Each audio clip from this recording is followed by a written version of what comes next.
थोड़ा आगे डिस्कस करेंगे द फिनोमिना ऑफ विस्कोसिटी। देखिए विस्कोसिटी एक लिक्विड का फिनोमिना है और ऐसे लिक्विड का फिनोमिना है जिन लिक्विड का फ्लो लैमिनर फ्लो होता है। जो हमारे पास फ्लो है, फ्लो के भी तीन तरह के टाइप होते हैं, स्ट्रीमलाइन, लैमिनर और टर्बुलेंट। तो viscosity is the phenomena of laminar flow. Laminar flow क्या होता है? इस फ्लो के अंदर जो लिक्विड है वो इस तरह का कर्व बना के निकलता है। यानी आप एक पाइप लो, ठीक है, पाइप के अंदर से लैमिनर फ्लो को अगर आप पास आउट कराओगे तो बाहर वो इस तरह का कॉनकेव कर्व बना के निकलेगा। फॉर एग्जाम्पल जैसे आपके पास हनी है, आप हनी की बोतल को ऐसे करो तो बाहर ही बिल्कुल इस तरह की शेप बना के बाहर निकलेगा। काफी गाढ़ा होता है, काफी विस्कस होता है। तो जो लिक्विड काफी विस्कस होते हैं वो हमेशा इस तरह की शेप बनाते निकलते हैं। इसका मतलब यह हुआ कि जो लिक्विड के मॉलिक्यूल सेंट्रल लेयर में, उनकी वेलोसिटी सबसे ज्यादा होगी, इस तरह सबसे आगे निकल गई। और जैसे जैसे हम पाइप की वॉल्स की तरफ जाएंगे, लिक्विड के मॉलिक्यूल्स की वेलोसिटी कम होती रहेगी। इसका मतलब लैमिनर फ्लो के अंदर जो लिक्विड है वो कुछ लेयर बना के फ्लो होता है। तो लेयर कैसी बनती है? जो सेंट्रल लेयर है उसके अंदर मॉलिक्यूल्स की वेलोसिटी सबसे ज्यादा होती है। तो विस्कोसिटी जो है वो फिनोमिना है लैमिनर फ्लो का।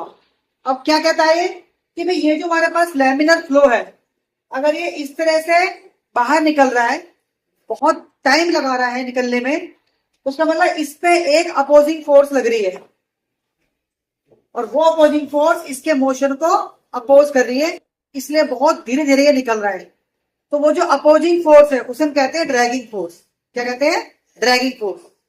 वो जो ड्रैगिंग फोर्स है वो किन किन फैक्टर्स पर डिपेंड करती है? एक, इस लेयर का एरिया क्या है और इस लेयर के अंदर मॉलिक्यूल्स का वेलोसिटी ग्रेडियंट क्या है। वेलोसिटी डिवाइड बाय लेंथ क्या हो गया? Velocity gradient.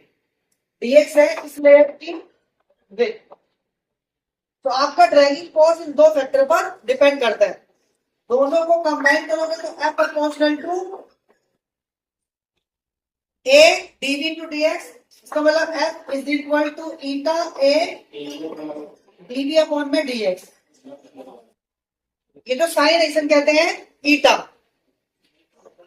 और ईटा हमारे पास क्या है?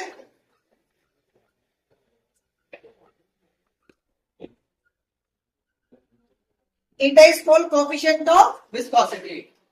तो अगर हम ईटा को डिफाइन करें